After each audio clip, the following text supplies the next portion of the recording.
وبرکاتہ۔ اعوذ باللہ من الشیطان الرجیم، بسم اللہ الرحمن الرحیم۔ اللہم صلی علی محمد وعلی آل محمد۔ اے اللہ، صاحب اختیار، صاحب قدرت، فضل والے رب، کرم کرنے والے، رحم کرنے والے، بادشاہ اکبر، یا اللہ تمام اہل ایمان کو زمین و آسمان اور اس میں موجود مخلوقات کے شر سے محفوظ فرما لیجئے۔ اے اللہ، سب کی حفاظت و نگہبانی کیجئے، نیک اعمال کی توفیق دے کر، نماز پڑھنے کی توفیق دے کر، اور ہمیں، ہمارے پیاروں کو، ہمارے پچھلوں کو، ہمارے اگلوں کو بخش دیجئے، آمین ثم آمین۔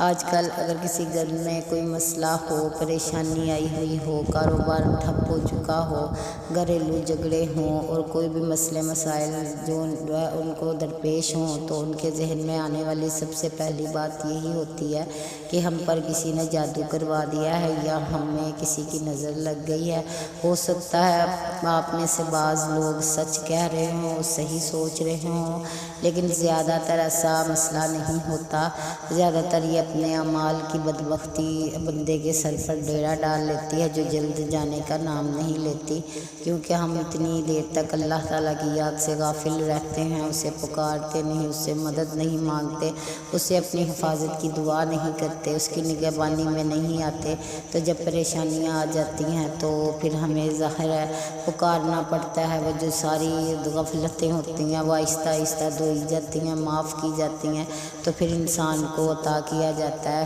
اللہ ایک پل میں بھی دے دیتا ہے، اور بعض اوقات عمریں بیت جاتی ہیں تو وہ حاصل نہیں کر پاتا۔ تو اس لیے سب سے پہلے تو نماز قرآن کی عادت ڈالے اپنے آپ کو، اور گھر میں نماز پڑھا کرے تاکہ کوئی بھی اس قسم کا مسئلہ آپ کو نہ ہو۔ جس گھر میں نماز پڑھی جائے، قرآن کھولا جائے، اس کو پڑھا جائے، اس کی تلاوت کی جائے، تو یقینی بات ہے کہ وہاں پر جادو اثر انداز نہیں ہوتا۔ تو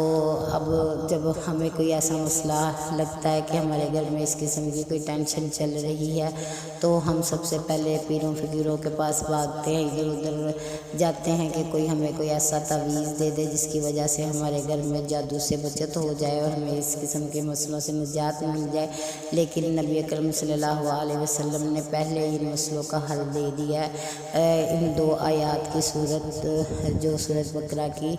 آخری آیات ہے۔ اس قدر خوبصورت جامع الفاظ، اللہ پر یقین، اس کے نبیوں پر، رسولوں پر، کتابوں پر ایمان، اور اللہ سے اس بات کا اقرار کرنا کہ اللہ پاک میں گناہ گار ہوں، مجھے معاف کر دیجیے اور میرے کاندھوں پر اس قدر بوجھ نہ ڈالیے جس کا بار میں اٹھا نہ سکوں۔ تو جب اللہ تعالیٰ کے روبرو یا اللہ تعالیٰ کی بارگاہ میں کوئی درخواست کرتا ہے، کوئی عرض کرتا ہے، کوئی غرض پیش کرتا ہے اور اللہ رحم نہ کرے، یہ ہو نہیں سکتا۔ تو اس لیے اس سورت کی آخری آیات کو پڑھنے کا حکم دیا گیا ہے، اور اس کے ساتھ نبی اکرم صلی اللہ علیہ وسلم نے یہ بھی بتا دیا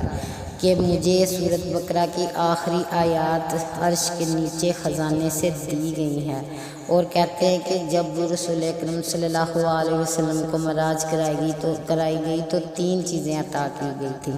5 نمازیں جن میں ہے، اور سورۃ بقرہ کی آخری آیات ہے، اور شرک کے سوا آپ صلی اللہ علیہ وسلم کی تمام امت کے گناہوں کی معافی۔ سبحان اللہ، یہ 3 چیزیں نبی پاک صلی اللہ علیہ وسلم کو عطا کر دی۔ تو نبی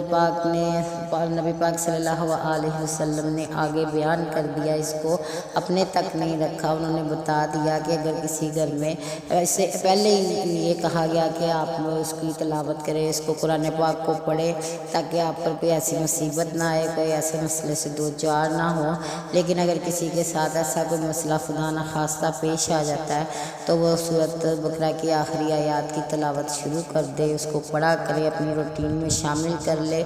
جیسے آپ فرض کر لے کہ عشاء کی نماز پڑھتے ہیں تو ساتھ ہی نماز کے ساتھ اسے 3 بار پڑھ لیجئے، تو انشاءاللہ تعالی اللہ پاک گھر میں آئے ہوئے تمام مسائل سے نجات دے گا، پریشانیوں سے چھٹکارا ہوگا آپ کو، اور جو بھی غم ہے، پریشانی ہے، تکلیف ہے، وہ اللہ تعالیٰ اپنے فضل سے دور فرما دیں گے۔ تو اس کا اہتمام کیجئے، اس کی فضیلت کو جانیے، اور یہ خزانوں میں سے ایک خزانہ ہے، اور اس کی قدر کیجئے، اسے اپنے ہاتھ سے جانے نہ دیجئے، اپنی زبان سے نکلنے نہ دیجئے، اپنے دائرہ اختیار میں رکھیے، اسے سے پڑھا کیجیے تاکہ اللہ تعالی ہم پر اس کی برکتیں ہم عطا فرمائے، آمین ثم آمین۔